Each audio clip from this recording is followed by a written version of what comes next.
Biya a tout prévu pour rester au pouvoir ad vitam aeternam. Paul Biya s'est entouré donc de quelques constitutionnalistes tels que le professeur Joseph Oona. Et dans cette constitution, bien évidemment, on jette la poudre aux yeux de quelques Camerounais qui, bien évidemment, n'ont pas compris que c'était tout simplement un os. Dans la mesure où avant, on parlait peut-être d'une certaine limite où le président de la République ne pouvait pas être à l'étranger. Or là, maintenant, Paul Biya est à l'étranger. Et on nous dit qu'il est en train de travailler, en même temps, il est en train de se reposer. La première des choses, s'il faut reconnaître que la Constitution de 1996 ne donne pas une limite, mais aussi, il y a des pièges pour Paul Biya. Et il y a des lois qu'il doit respecter. La première, c'est bien évidemment le siège des institutions. L'article 1, alinéa 8 de la Constitution, dit que le siège des institutions se trouve à Yaoundé et non à l'hôtel intercontinental et non dans un hôpital de Suisse de Genève et non dans un avion. C'est-à-dire que le siège des institutions, là où travaille Paul Biya, c'est Yaoundé. C'est le palais d'études. S'il n'est pas étudié, il faut qu'il soit en mission officielle. Or, les missions officielles, c'est quoi? Par exemple, là, il devait aller au niveau de la francophonie. Là, il était en Chine. Ou encore aux Nations Unies. Pour l'instant, dans l'agenda politique de Paul Biya, on ne trouve nulle part où Paul Biya est parti en mission. Parce qu'il pouvait se couvrir avec l'article 8, alinéa 1, qui dit que le chef de l'État représente, bien sûr, l'État ou la République à l'étranger lorsqu'il s'agit d'une mission officielle. Mais cette mission n'existe pas. Donc, le siège des institutions étant abandonné, c'est-à-dire Yaoundé, même pour 2 jours ou 72 heures, on appelle ça abandon de poste. Imaginez que vous êtes recruté dans une société comme vigile. On vous dit, vous travaillez comme vigile à étudier. Ou alors vous êtes de la DSP. On vous dit, votre lieu de travail, c'est le palais d'études. 2 jours après, on apprend que vous êtes à Boya. 4 jours après, on ne sait même pas si vous êtes déjà parti dans votre village. Vous vous retrouvez dans un hôtel. Et lorsqu'on vous dit, monsieur, votre lieu de travail, c'est étudié. Vous dites quoi? Que vous êtes en mission, vous avez été mis en mission par qui? Par quelle constitution? Par quel article?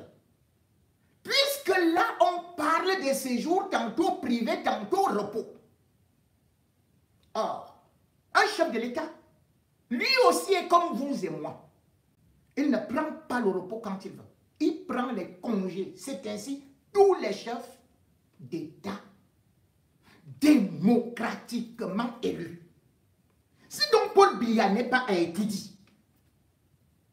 s'il ne représente pas le Cameroun quelque part, cela revient à ce qu'on appelle l'abandon de poste. Et quand on dit abandon de poste, c'est-à-dire que si je vous recrute ici, vous n'êtes pas là, Vous êtes démissionnaire. D'où vacances du pouvoir. Rien que cet article-là fait déjà de Paul Biya quelqu'un qui est out. On n'a pas besoin de réfléchir de midi à 14 h. Paul Biya a abandonné le siège des institutions. On a parfois entendu des gens dire que Paul Biya signe ceci étant à Genève. Quel président vous avez vu Macron venir s'installer comme ça en visite privée au Hilton? Et il dirige la France. Quand Macron est en vacances, il est en vacances.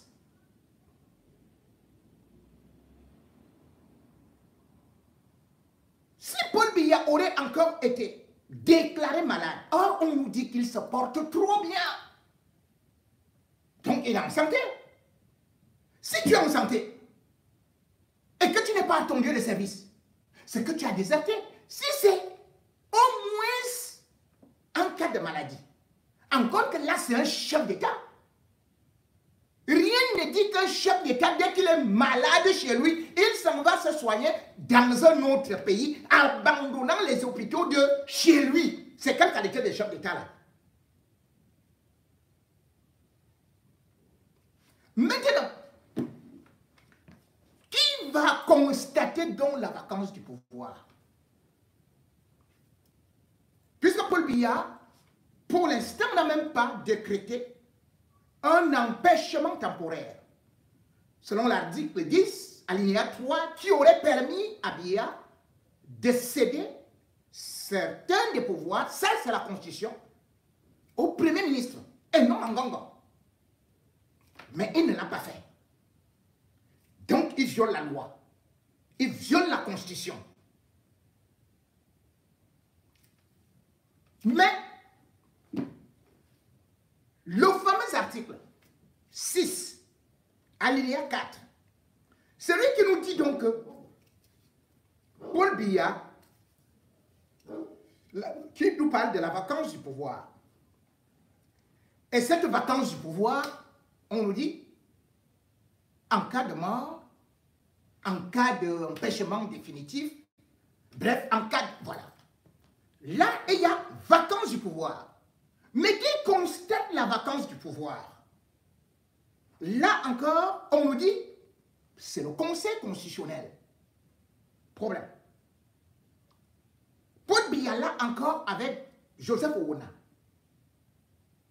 on roulait les Camerounais dans la boue. Puisqu'on ne dit pas si ce Conseil constitutionnel s'auto-saisit, on ne dit pas s'il y a un quorum à atteindre. On ne dit pas dans quelles conditions ce Conseil constitutionnel est saisi. Est-ce par les parlementaires? Est-ce par les sénateurs?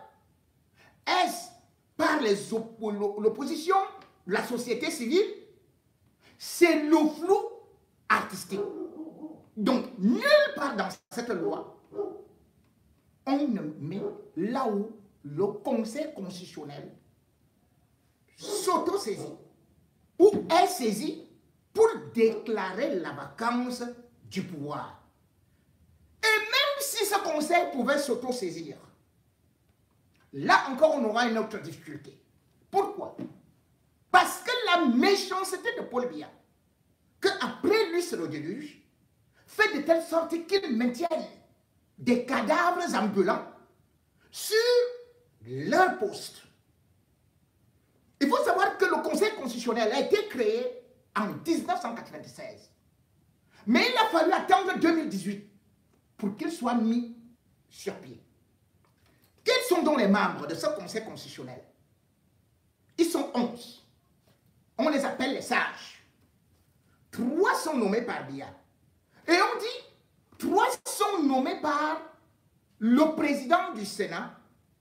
3 sont nommés par le président de l'Assemblée nationale après consultation du bureau. Et 2 autres sont nommés par le Conseil supérieur de la magistrature. On y va. Les 3 sont nommés déjà par Biya, d'office, dont le président, qui est Clément Atangana. Maintenant, on vous dit par le Conseil supérieur de la magistrature, qui est le président du Conseil supérieur de la magistrature, Paul Biya. C'est-à-dire encore Paul Biya. Et on vous dit 3 par le président de l'Assemblée, qui est sur proposition du bureau, qui nomme le président de l'Assemblée, qui gère le président de l'Assemblée, qui a mis le président de l'Assemblée là jusqu'à ce que lui il dort comme ça, la salive sort, la mort vous sort, il ne sait même pas ce qu'il est. Qui l'a mis là? C'est Paul Biya. C'est-à-dire que c'est Paul Biya qui choisit encore les 3. Et maintenant vous avez le président du Sénat qui doit proposer 3. Le gars, lui, il vit dans les hôpitaux. Il ne connaît même plus, tu lui demandes que ton nom c'est qui? Je m'appelle Tiatou. Il ne sait même plus, il ne connaît même plus son nom. L'autre, lui, sa langue.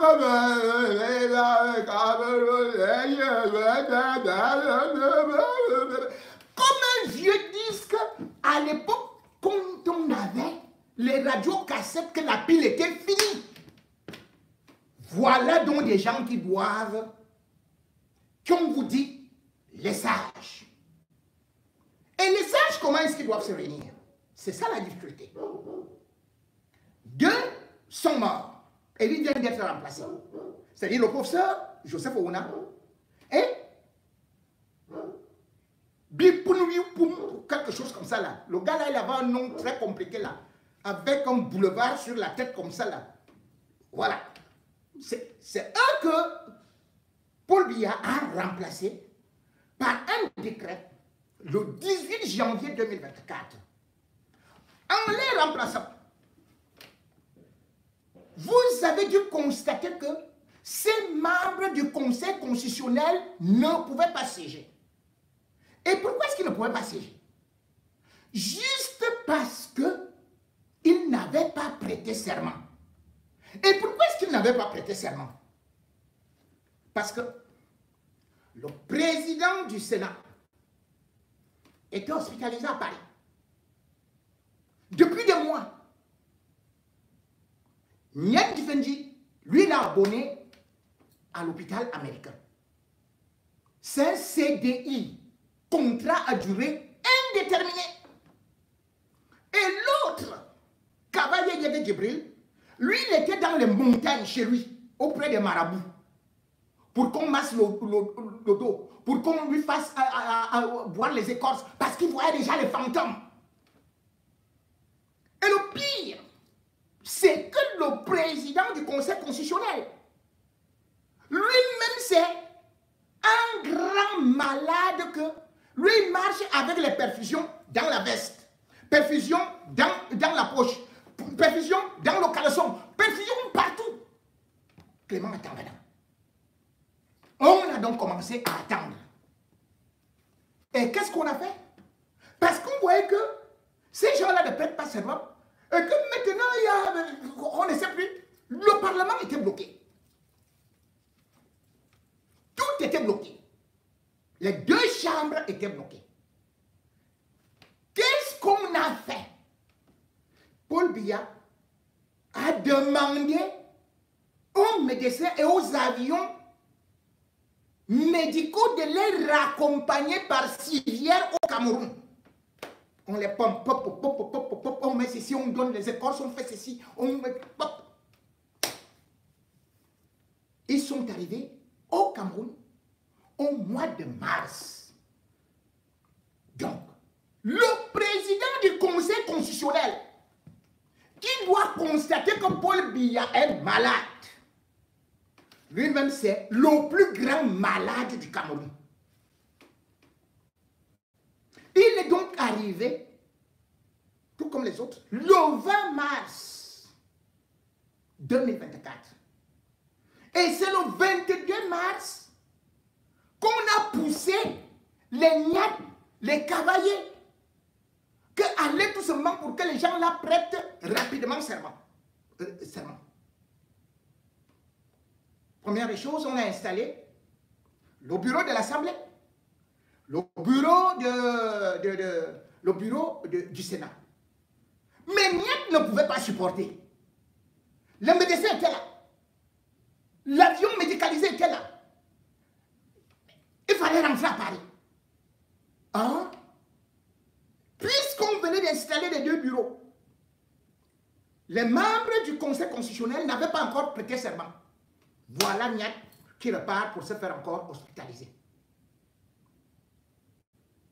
C'est le 2 avril 2024 que les membres du Conseil constitutionnel sont donc partis pour prêter serment. Alors,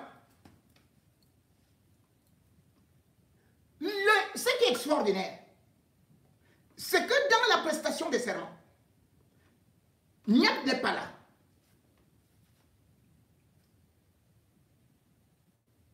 Attendant Clément d'or, Niat se fait représenter par Michel Mevame-Boutou, qui est le secrétaire général. Il dit, Mevame-Boutou, on me représenter. Problème, Mevame-Boutou est malade depuis 3 ans. Le secrétaire général du Sénat. Il est malade depuis 3 ans. On loue les avions. Il part avec son enfant, ou bien ses femmes. On l'hospitalise. On le ramène avec les vesties trouées partout. Qu'est-ce qu'il fait donc? Normalement, la Constitution demande que ce soit le vice-président du Sénat qui représente le président du Sénat. Or, là-bas, il n'y a même pas au courant qu'il a un vice-président. Donc, il désigne le secrétaire général, ce qui est déjà anticonstitutionnel. Et c'est ce secrétaire général-là qui, lui également, n'étant pas là, c'est donc, finalement, le secrétaire général adjoint qui part représenter Niat. À partir de cet instant, dites-moi, qui va déclarer la vacance du pouvoir? Puisque déjà le premier problème, c'est qu'il faut même déclarer la vacance du président du Sénat. Attends, Clément est fini. Complètement fini. Et c'est lui qui doit aller constater que Paul Biya est fini. Hey! Niat est complètement fini. Kabaye Keke Djibril, fini. Donc toutes les institutions sont à plat. Et c'est là où on doit maintenant donc faire appel aussi à la société civile et à l'opposition pour faire monter la pression. Où est Paul Biya? Vous vous rendez compte que des gens vous disent qu'ils vous mentent qu'ils ont vu Paul Biya. On a appelé des gens de partout. Vous voyez quand même 2 ambassadeurs qui sont appelés. Mais vous n'avez aucune information qui sort de là. On vous dit que c'est bien tel membre du gouvernement. Vous ne comprenez rien. Personne n'a vu Paul Biya. Du moins officiellement. Puisqu'on ne nous a jamais rendu compte. Mais cependant, vous avez quelqu'un qui a été chassé du RDPC. C'est-à-dire que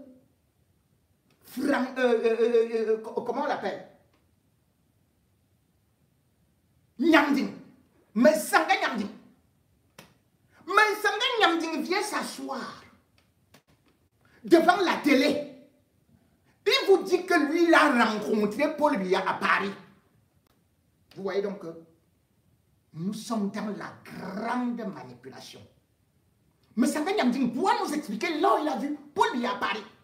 Et il nous dit d'ailleurs que Paul Biya lui a dit ceci. Écoutez, mais Sanga Nyamding, le seul homme qui a vu Paul Biya en super forme et qui lui a déjà fait tout. L'opposition doit donc comprendre maintenant que le nouveau porte-parole de Paul Biya, c'est M. Sanga Nyamding, chassé du RDPC. C'est-à-dire que tout ce que Atanganji vous dit là, Atanganji n'a pas vu Paul Biya. René Sadi, il ne connaît pas là où se trouve Paul Biya. Mais ailleurs ici, ne sait pas là où se trouve Paul Biya. Aucun ministre ne sait là où se trouve Paul Biya. Et il n'y a que celui-ci qui sait là où se trouve Paul Biya. Écoutez. Je suis allé samedi, moi j'étais dans la délégation du chef de l'État. Mais ça fait un dit qu'il y a un chef traditionnel ne peut pas mentir. Il est là, il sera là. Il sera là. Je veux même ma casquette politique. Si moi je n'ai pas vu le président Paul Biya, il y a encore 3-4 jours. Mais quand lui me dit que le président a dit des choses, je suis là-dessus. Voilà ce que le président a dit. Je voulais, si en octobre 2025, j'irai me reposer au village où on va continuer. Ça veut dire quoi? Ça veut dire que il peut être candidat. Nous, les biaïstes, il n'y a pas de contexte. Je ne peux pas me poser à une idéologie comme les uns les autres qui sont parfois SIF, après ils deviennent RDPC, après ils deviennent UPC, après dans des coalitions incroyables. Moi, je suis constant. Moi, on m'a fait partie du RDPC. Je soutiens l'idéologie soutenue par le RDPC, par le président Paul Biya.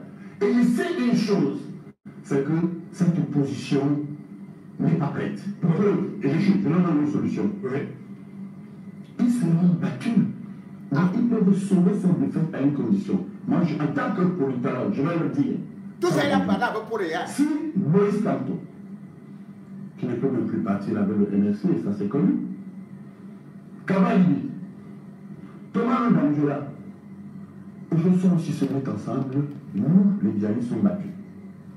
Vous voyez, j'ai écouté les uns et les autres avec beaucoup d'attention, avec une rigueur. C'est tu veux me Sanga.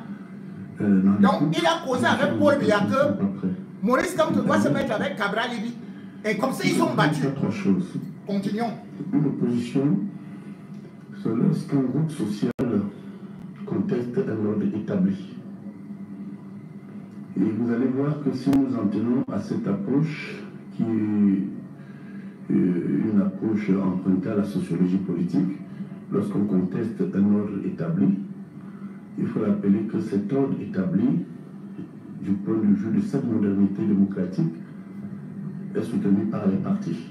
C'est pourquoi nous, dans les amphis, nous évertuons toujours, lorsque nous formons nos étudiants en sciences politiques, à leur dire qu'un parti politique est un rassemblement de personnes en termes idéologiques qui a deux objectifs.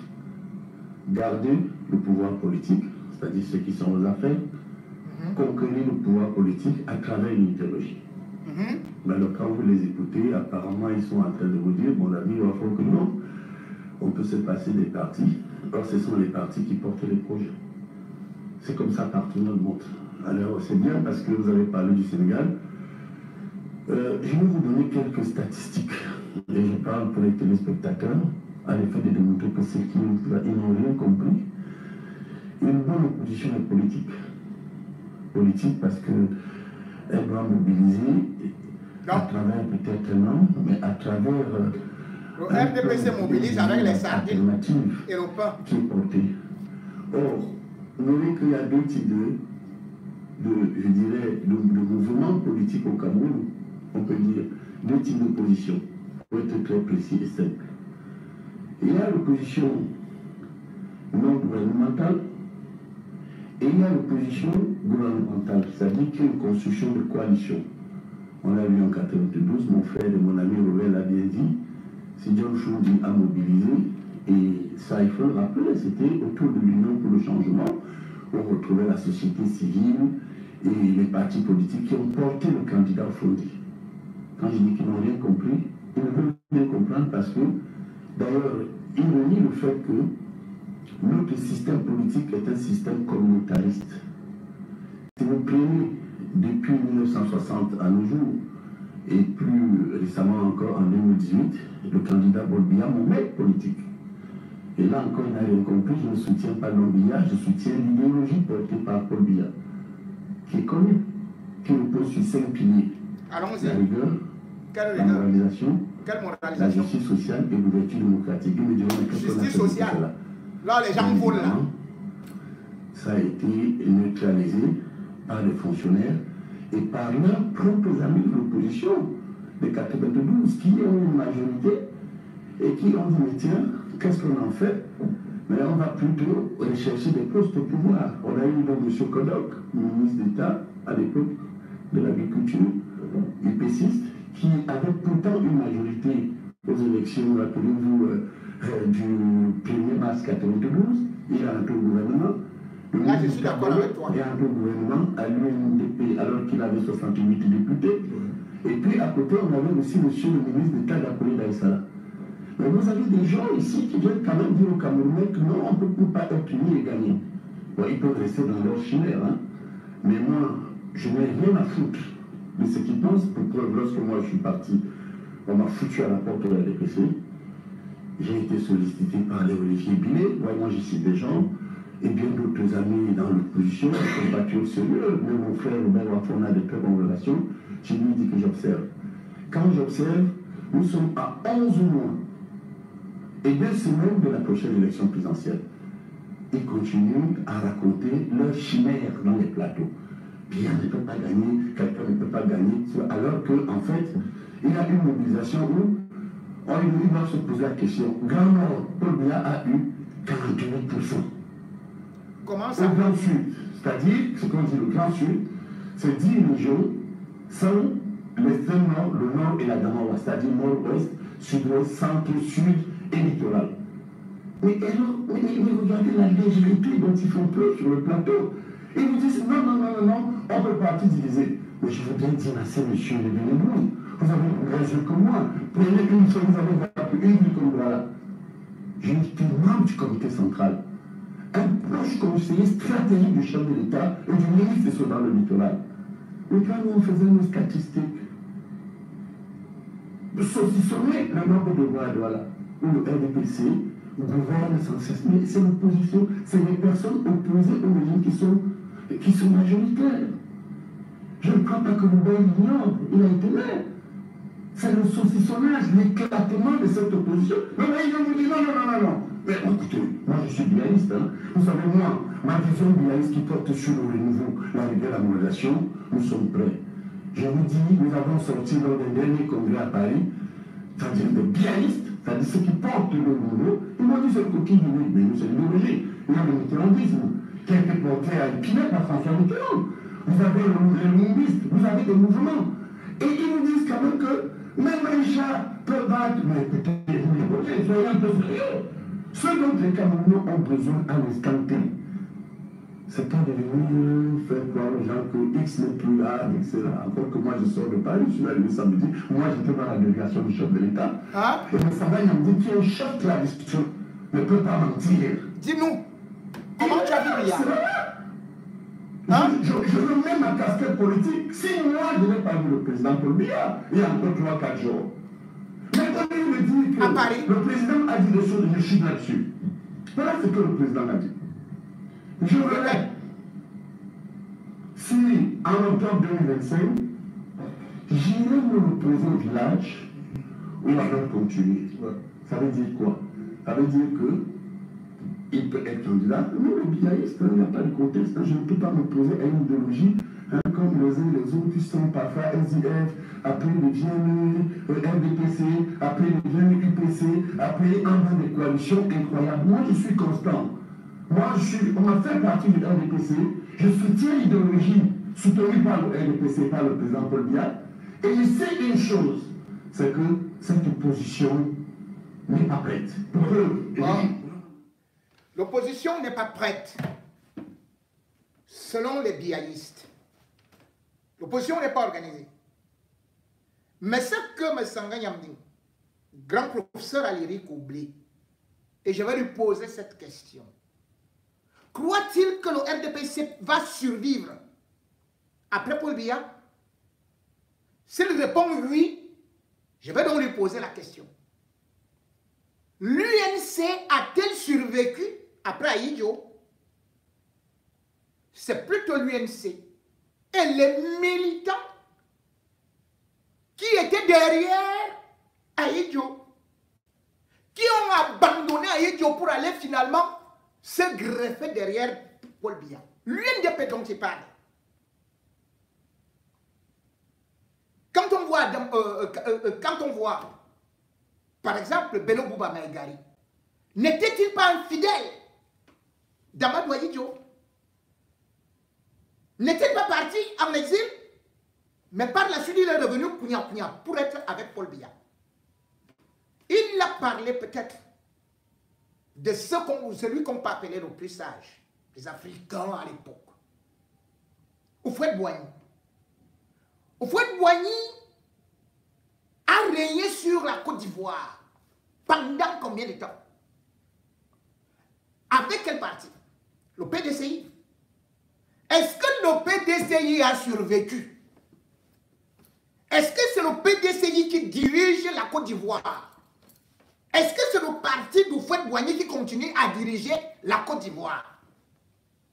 Au soir de Biya, il n'y aura plus de RDPC. Ça va se netter. Ça va s'éclater. Et la opposition avec le peuple, ils vont se réunir. C'est comme Sabin Yamding refuse de dire. C'est que si le RDPC a gagné, c'est avec une machine de l'ECAM. C'est avec une machine de fraude dont les préfets, les sous-préfets.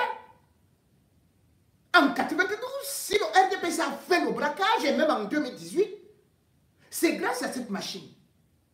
Or, après Biya, est-ce qu'on peut imaginer que la même machine aura la même force, sera huilée et surtout sera actionnée par quelqu'un qui est étudié?